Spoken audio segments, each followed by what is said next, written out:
本频道需要大家支持，欢迎订阅点赞。心灵富有的人，言谈举止都显得坦诚而深刻，不喋喋不休，只讲实事，言之有物。他们用言辞鼓励自己，鼓舞他人，充满骨气，行动果断。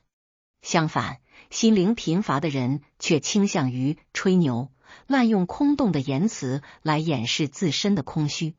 在交谈中，那些喜欢使用以下几种话语的人，通常内心空虚，不值得深交，因为他们会传播一种心灵贫乏的氛围，而我们应该尽量避免被这种氛围所感染。常说切，有什么了不起？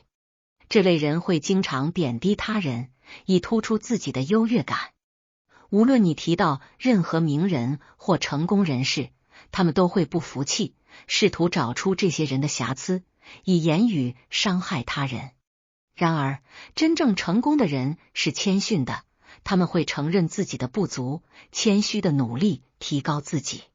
毕竟，三人行，必有我师，真正的进步需要从他人身上吸取经验和智慧，而不是通过贬低他们来抬高自己。喜欢炫耀自己，把自己捧得很高。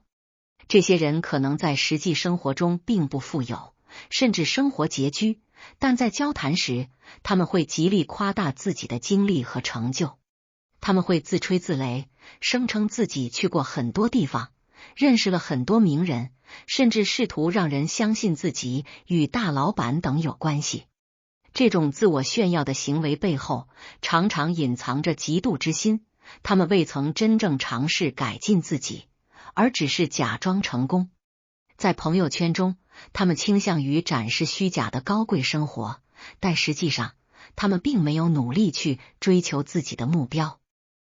经常提到想当年，这类人倾向于长时间停滞在自己过去的辉煌时刻，不愿往前看。他们喜欢回顾自己的辉煌过去，对此感到自豪，甚至以此为傲。然而，真正成功的人会放下过去，积极面对未来，不停止自我提升。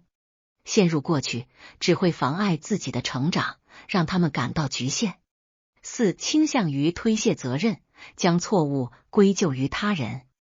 这些人不愿意承担责任，常常寻找借口来逃避困难，不愿面对挑战。相反，成功的人会主动承担责任，勇敢应对问题，因为他们明白遇到任何事情都应积极面对。不管问题多么棘手，真正的领袖都会坚决应对，而不是回避。因此，那些倾向于推卸责任的人，通常都是心灵贫乏的表现。喜欢说这件事意义不大。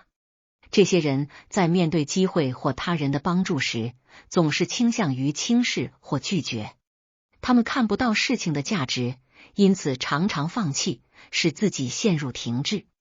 真正有骨气的人会珍惜机会，不论大小。他们明白从小事做起是实现大目标的关键。他们愿意承担风险，不怕失败，勇敢探索未知领域，不停前进。在诸葛亮的《感悟春天》中，他提到精神上的青春和坚韧的意志，以及积极奋斗的态度。这些都是成功的关键，无论年龄大小，只要内心充实，就能不断散发春天的活力，持续前行。因此，一个丰富内心世界的人，无论年龄多大，都会充满阳光，鼓舞他人，感受到春天永远在前方等待。